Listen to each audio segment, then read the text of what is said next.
I just have to find a way of enlarging it. But anyway, our speaker for today is Judin.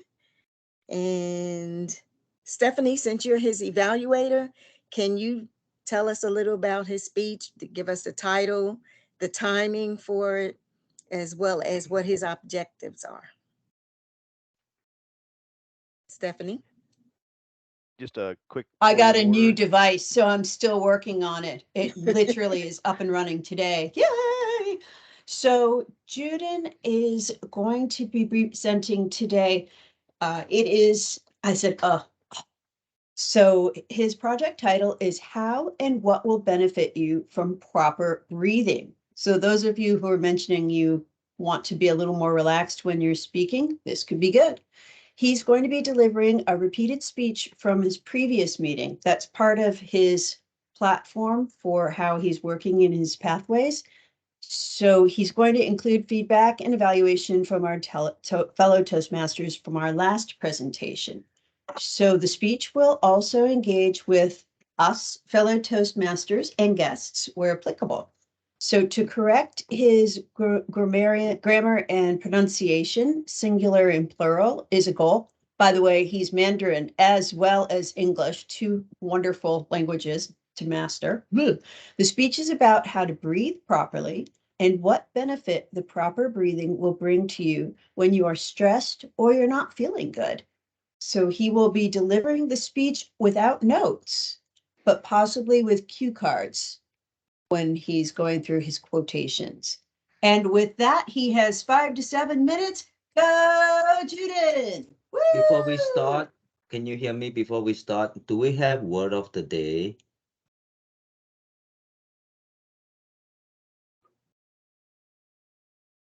Can you hear me? Yes. Well, Yes, we can hear you.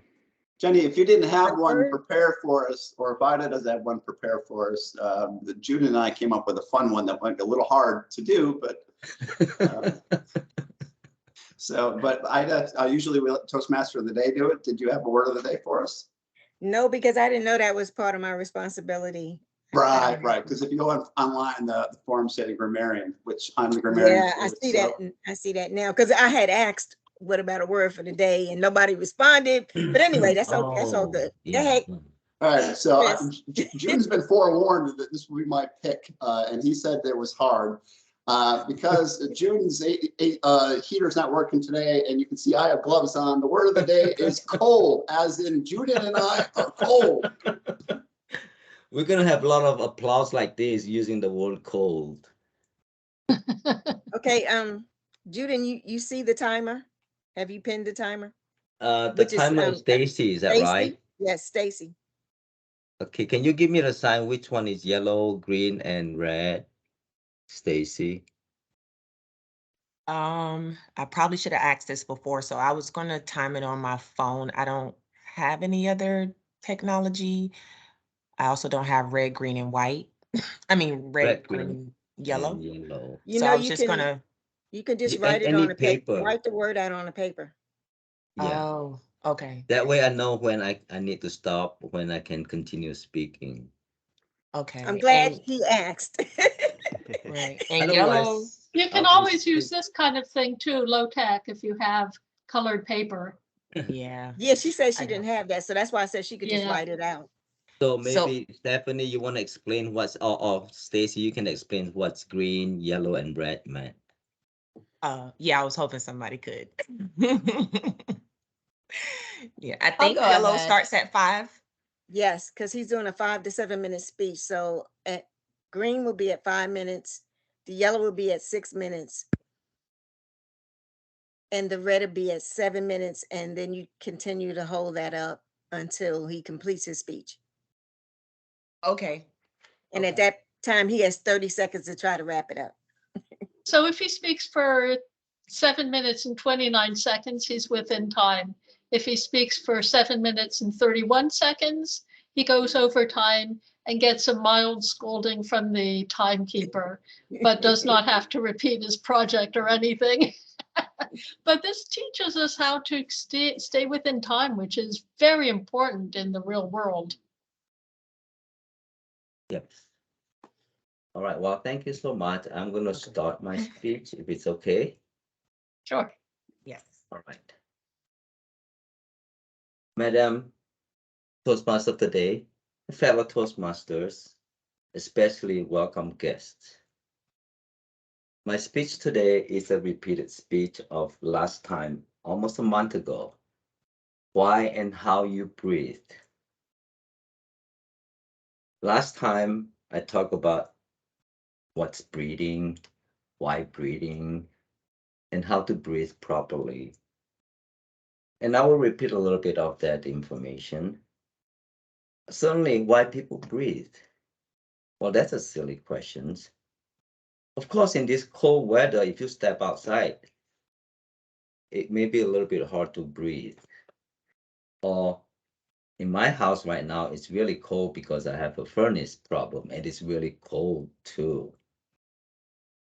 But we're all breathing, whether it's cold, warm, comfortable. Like my background here, it's comfortable. We can breathe better when we feel good. So it is a silly question asking why we breathe. We all know the reason. We breathe because we need to live. And it's realistic questions and answers.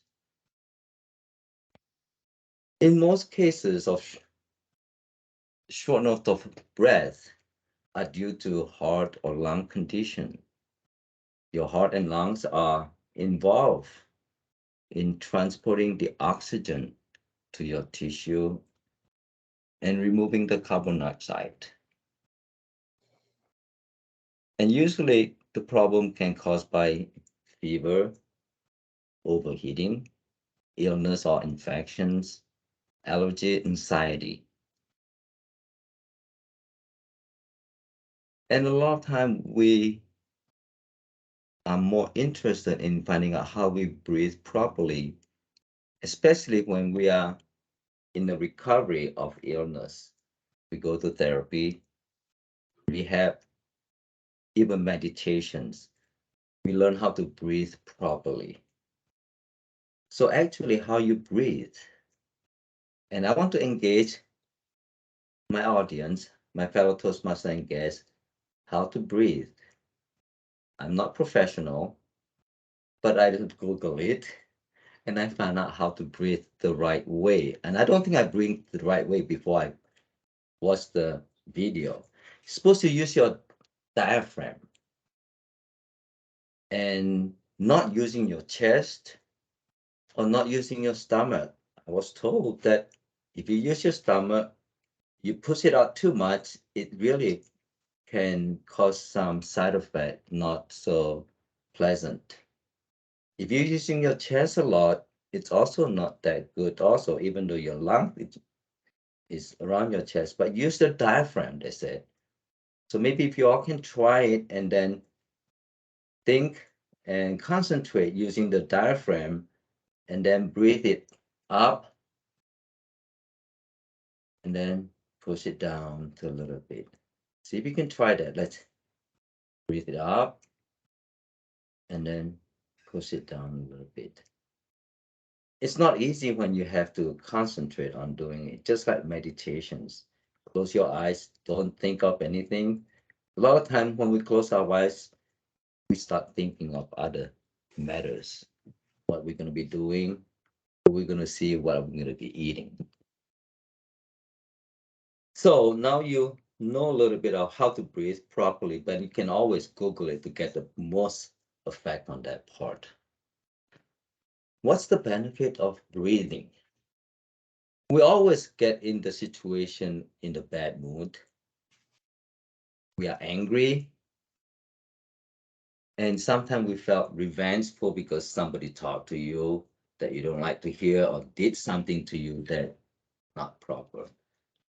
How do we control that kind of aspect? And breathing can help you doing that. What I meant is that you breathe slowly.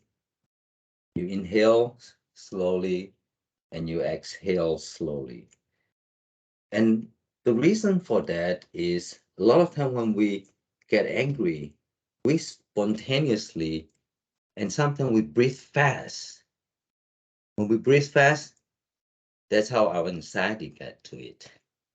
Because our brain with the oxygen get to our brain and nerve. So by breathing slowly, you kind of give a pause to your oxygen level to get to your brain slower. And you can control that by breathing slowly and exhale it slowly. And it will calm your nerve because it takes time for your oxygen to get to your brain and then bring it back. Because if the oxygen come back right to the brain and back, and then your mood is still going to be the same. So try it next time. When you get angry or you are becoming angry or despair or trying to be revengeful, control your breathing slowly. It will help you reducing that part of not so good thought of thinking. So, in conclusion, breathing is important. Yeah, we live, but breathing can help you reduce your anxiety, your hatred, your angry, revengeful, things like that. And there's one quote I want to say from breathing part. When you own your breath, no one can steal your peace. Slow down the breathing, and you will benefit from it. Toastmaster of the day. Thank you very much for those instructions, Judin. We need that information, and especially if you're a singer, which I profess to be, you have to learn how to breathe properly in order to be able to hold your notes. And I've had a lot of practice with that. But thank you for that information. Stacy, can I ask you to do this? When you hold up your cards, it's okay if you cover your face. He wasn't able to, he knew that you were putting them up, but he couldn't read what was there. So you have to hold the cards up higher. Like I said, even if it covers your face. Yeah, so kind of just put it up so we can see. Yeah, put it up some more. Yeah, that's it. Exactly. That's what you're going to have to do, okay? Thank you. Okay, now the next part of our meeting is the impromptu